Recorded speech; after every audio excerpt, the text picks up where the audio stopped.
We are now located at that moment in time when one ruling state is about to give way to another. That the state of Israel is about to replace the United States as the ruling state in the world.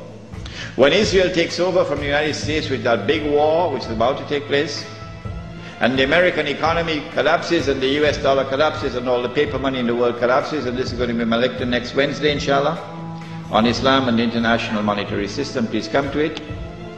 Then we see that transfer of power. Israel takes control of the oil, for example, of the Middle East. When Israel becomes the ruling state in the world, then the Jews will say, the golden age has come again. The prophecy is being fulfilled. But they're being deceived in the grandest and most magnificent deception mankind has ever witnessed. No, this is not the golden age. You have been deceived by Al-Masih al-Dajjal.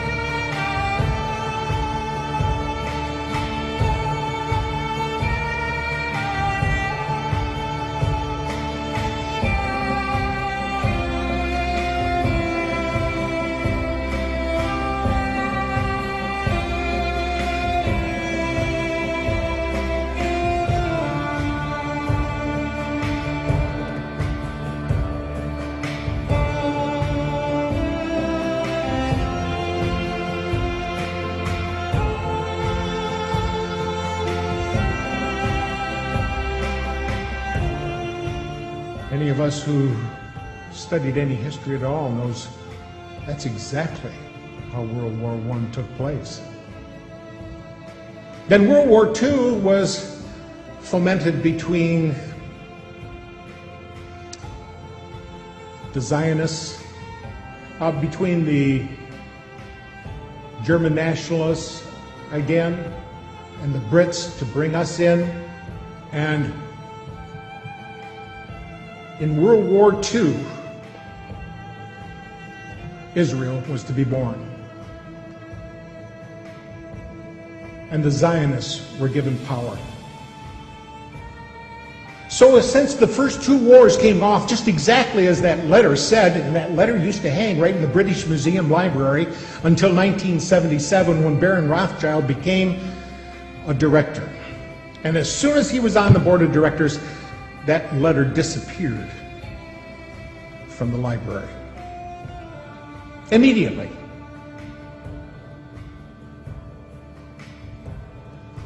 But since that letter so clearly delineated the first two world wars, I think we have to look at it seriously and take it to heart when it says in there so clearly that the Third World War will be fomented between the Zionists and Islam.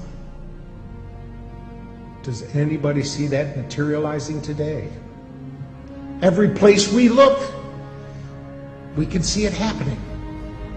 And we can see the power they have here in this country to run things and to pull the nastiest little scams, and America believes it. Because they don't realize who it is that owns the newspapers. They don't realize who it is that owns the television. And sometimes they don't care. As long as there's going to be football on the Monday night and I got beer at hand, that's all that counts. So there, we have figured it out. Go back to bed, America. Your government has figured out how it all transpired. Go back to bed, America. Your government is in control again. Here's American gladiators. Watch this. Shut up. Go back to bed, America. Here is American gladiators. Here is 56 channels of it. Watch these pituitary retards bang their fucking skulls together and congratulate you on living in the land of freedom. Here you go, America. You are free to do as we tell you. You are free to do as we tell you. Okay, we say we've got freedom of press in this country, and some folks have said that you've got freedom of press as long as you own it. Well, who owns the media? And when I say that, I mean it not literally, but as far as who controls the information that goes out in the media. An example, NBC is owned by General Electric, and General Electric is one of the top 10, if not top 5 defense contractors. Is NBC going to expose a news story that might in some way impede a contract negotiation, which can mean a lot of money for General Electric? I don't think so. So the point here is that we have elected officials, both Republicrats and Demopublicans, that cater to who? Certainly not the common people. We don't have the huge amounts of money to contribute to their election campaigns. The people that contribute the most amount of money are the corporations. And so that representative or senator is going to do what is going to be in the best interest of those corporations. So if the corporations are controlling and influencing our elected officials, we must also take a look at the mainstream media. Who pays the bulk of the advertising dollars that keep the mainstream network news going? Is the major corporations. So what we have now is we have corporate control of elected officials, corporate control of the media, and this is why some people are now calling it the corporate Borg, because they have assimilated several different areas of our entire society. The corporations control agriculture, technology, manufacturing, industry, education, communication. They control our elected officials. This is not a government of, by, and for the people. It is a government of, by, and for the corporation. And by definition, when business controls government, that is inescapably fascism.